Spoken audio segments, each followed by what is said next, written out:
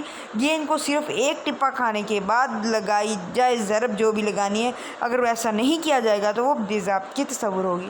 بیٹا آگے کھیلنے کی ترتیب۔ سنگلز میں سروس کرنے والا کھلاڑی صحیح طریقے سے سروس کرے گا اور پھر وصول کرنے والا درست طریقے سے گیند کو واپس لوٹائے گا، اور اسی طرح دونوں کھلاڑی باری باری درست انداز سے گیند کو واپس لوٹاتے رہیں گے اور اسی طرح کھیل جاری رہے گا۔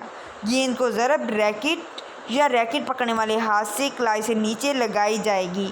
خالی ہاتھ یا ہاتھ سے چھوڑے ہوئے ریکٹ سے ضرب لگانا درست تصور نہیں ہوگا۔ بیٹا خالی ہاتھ یا اس ہاتھ سے ویسے ضرب لگانا درست نہیں ہوگا۔ ڈبلز میں سروس کرنے والا کھلاڑی پہلے صحیح طریقے سے سروس کرے گا اور پھر سروس وصول کرنے والا کھلاڑی درست طریقے سے گیند کو واپس لوٹائے گا۔ اس کے بعد سروس کرنے والے کا ساتھی گیند کو درست طریقے سے واپس لوٹائے گا۔ اس کے بعد سروس وصول کرنے والے کا ساتھی گیند کو درست انداز میں واپس بھیجے گا۔ پھر کھلاڑی اسی ترتیب میں کھیلتے جائیں گے۔ بیٹا نیکسٹ جو ہے وہ ہے لیٹ۔ بیٹا ہم نے لیٹ بیڈمنٹن میں بھی پڑھا، لیٹ اب اس میں بھی پڑھیں گے، ٹھیک ہے۔ اس میں بھی وہی یہ طریقہ ہے، اس میں بھی وہی ڈیفینیشن ہے اس کی جو بیڈمنٹن میں تھی لیٹ کی۔ یہ ایک ایسی ریلی ہے جس میں سکور نہیں بنتا۔ ریلی کو اسی صورت میں لیٹ کہا جائے گا جب سروس کے بعد اگر گیند نیٹ اسمبلی کے اوپر یا اس کے پہلو کی جانب سے گزرتا ہوا مخالف کے میز کے درست حصے پر گرے، یا سروس وصول کرنے والا کھلاڑی یا اس کے ساتھی گیند کی راہ میں رکاوٹ کا باعث بنے۔ جب مخالف یا اس کے ساتھی تیار نہ ہوں اور وہ اس کا ساتھی گیند کو واپسی ضرب لگانے کی کوشش بھی نہ کرے۔ اگر کھلاڑی کسی حادثہ مثلا کسی تماشائی یا دوسرے کھلاڑی کی معمولی حرکات یا اچانک شور کی وجہ سے جو اس کے اختیار سے باہر ہو، نہ تو ٹھیک سروس اور نہ ہی واپسی ضرب لگا سکے تو امپائر لیٹ کا اعلان کرے گا۔ اگر امپائر یا نائب امپائر خود کھیل کو روکے، مندرجہ ذیل وجوہات کی بنا پر کھیل روکا جا سکتا ہے۔ بیٹا کون سی وجہ ہے جن کی وجہ سے کھیل روکا جا سکتا ہے؟ سروس کرنے، وصول کرنے یا اطراف کی غلطی کے ازالے کے لیے، کھیل کو جلد ختم کرنے کے لیے نظام ایکسپیڈیٹ سسٹم کو لاگو کیا جاتا ہے، کسی کھلاڑی کو تنبیہ کرنے یا سزا دینے کے لیے، اگر کھیلنے کے حالات اس قدر درہم برہم ہو جائیں جن کی وجہ سے ریلی کا نتیجہ متاثر ہو سکتا ہو تو بیٹا اس وجہ سے گیم کو ہم کر سکتے ہیں۔